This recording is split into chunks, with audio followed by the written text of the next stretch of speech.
Hey guys, welcome back to my YouTube channel Pol Science Hub. Hope you all are good. तो आज की video में हम बात करेंगे public policy process in India, जिसे हम पब्लिक पॉलिसी साइकिल भी कहते हैं।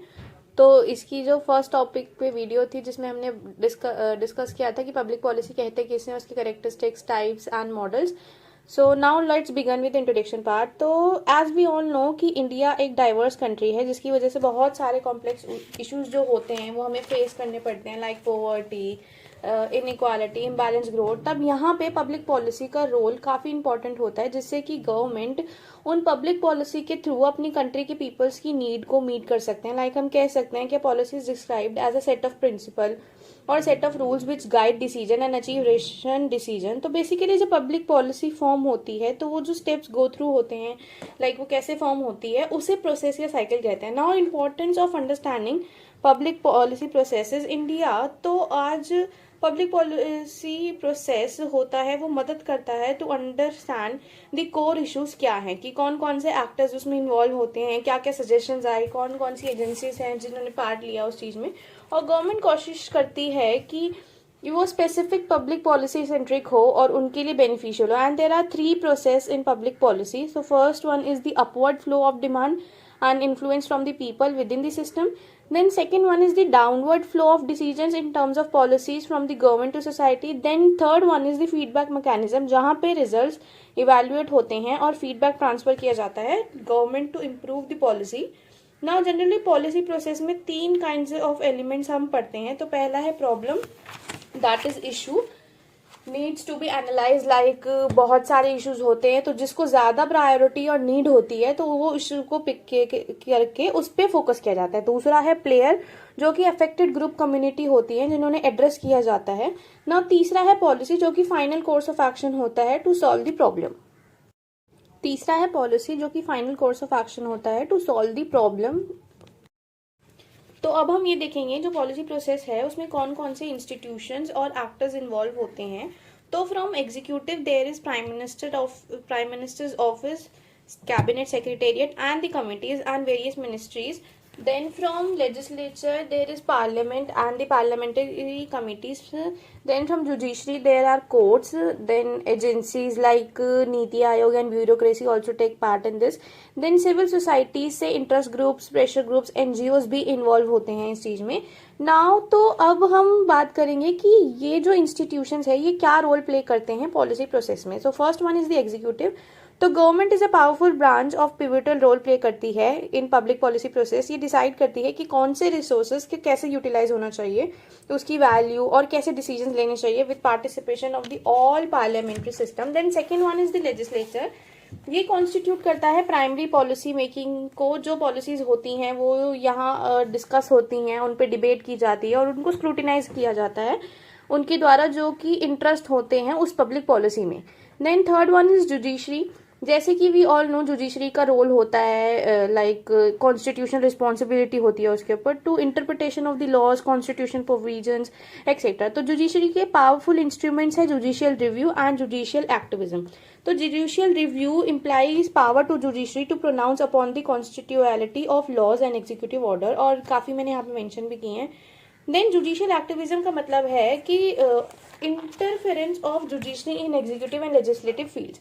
Then fourth one is bureaucracy. Bureaucracy important role play करती है each step of policy making पे। They generate, initiate, formulate, implement, evaluate policies to solve the problem. Then interest group. Interest groups are groups of people जो share करते हैं common belief, aspirations, interest etcetera. Interest group mobilize public, creates awareness and work करते हैं as a advocacy group for certain policy draft.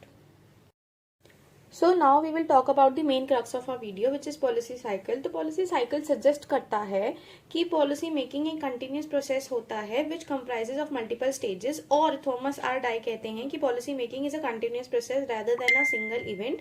Different actors are influential at different stages. तो public policy के दो models होते हैं, एक perspective model जो postulate करता है कि how policy maker should ideally operate in a plan and systematic way, and second one is the descriptive model जो पोस्टुलेट करता है कि कैसे पब्लिक पॉलिसी ऑपरेट हो रही है। तो now we will talk about generic policy cycle. तो यहाँ पे मैंने एक डायग्राम दिया है for better understanding of policy cycle. तो इसमें टोटल 6 स्टेप्स होते हैं। First one is the problem identification, then agenda setting, then policy formulation, then decision making, then policy implementation, then policy evaluation. तो इनको हम थोड़ा ब्रीफ में जान लेते हैं। और policy formulation and policy implementation and policy valuation को हम थोड़ा डिटेल में देखेंगे। तो स्टेप 1 में बेसिकली प्रॉब्लम को आइडेंटिफाई किया जाता है जिसको गवर्नमेंट सपोर्ट और पॉलिसी अटेंशन की नीड होती है। देन स्टेप 2 में ऑब्जेक्टिव सेट किए जाते हैं, इनपुट कॉस्ट की आइडेंटिफिकेशन होती है and exploring different possible course of actions, उसके outcomes and policy instruments are projected और उसके सूटेबल ऑल्टरनेटिव्स।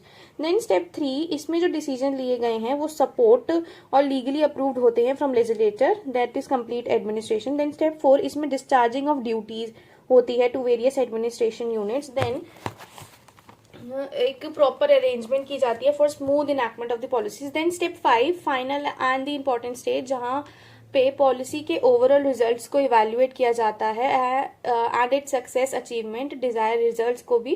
देन स्टेप 6, इसमें साइकिल फॉलो की जाती है but depending on the political setup, societal needs, budget commitment, और इनके बेसिस पे या तो न्यू पॉलिसीज फॉर्म होती हैं या जो पॉलिसीज चली आ रही हैं वो कंटिन्यू हो जाती हैं या वो डिसकंटिन्यू हो जाती हैं।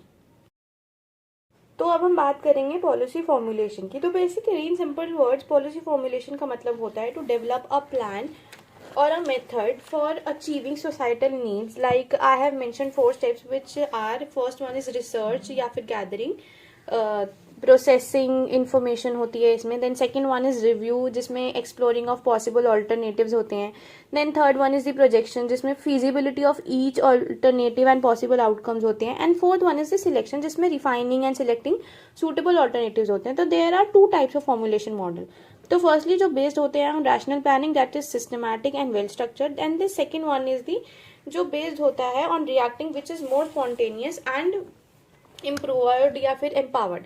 नाउ एक्टर्स जो इन्वॉल्व होते हैं पॉलिसी फॉर्मुलेशन में, लाइक इनसाइड गवर्नमेंट के देयर इज एग्जीक्यूटिव जो आइडेंटिफाई करता है प्रॉब्लम्स को, गोल्स को प्रायोरिटाइज करता है and making policy alternatives, bureaucracy जो प्लेस डेवलपमेंट करती है ईच स्टेज में। देन लेजिस्लेचर जो पॉलिसी डिस्कस करते हैं, क्लैरिफिकेशन देते हैं, और जो आउटसाइड गवर्नमेंट वाले होते हैं वो होते हैं पॉलिसी नेटवर्क्स होते हैं, टैंक्स होते हैं, interest groups, civil society etcetera जो इन्फ्लुएंस करते हैं पॉलिसी फॉर्मुलेशन को। Now we will talk about guideline, like it requires active participation of multiple actors and agencies. So formulation based होनी चाहिए, अटैच एजेंडा और क्लैरिफिकेशन होनी चाहिए प्रॉब्लम की। जो फॉर्मुलेशन होता है और जो रीफॉर्मुलेशन होता है वो पहले जो पॉलिसी फाइनल पॉलिसी ड्राफ्ट बनता है उससे पहले हो जाना चाहिए। नाउ अब हम बात करेंगे different ways of policy formulation में, जिसमें है routine formulation, creative formulation, analogous formulation, policy maker, जिसको आप रीड करेंगे और आपको समझ आ जाएगा। अब हम ये देखेंगे कि ऐसे कौन से फैक्टर्स है जो इन्फ्लुएंस करते हैं प्रोसेस को। फर्स्टली गोल्स एंड ऑब्जेक्टिव्स को ऐसे अरेंज करना चाहिए that these should generate holistic set of policies. Second factor is developing alternative strategy possible, like district benefit transfer या फिर subsidies होती हैं. Then third one is selecting the way through which policy would be implemented, like integral rural development program, integrated child development scheme. ऐसे ways ढूंढनी चाहिए जिससे कि हम policy को implement कर सकते हैं.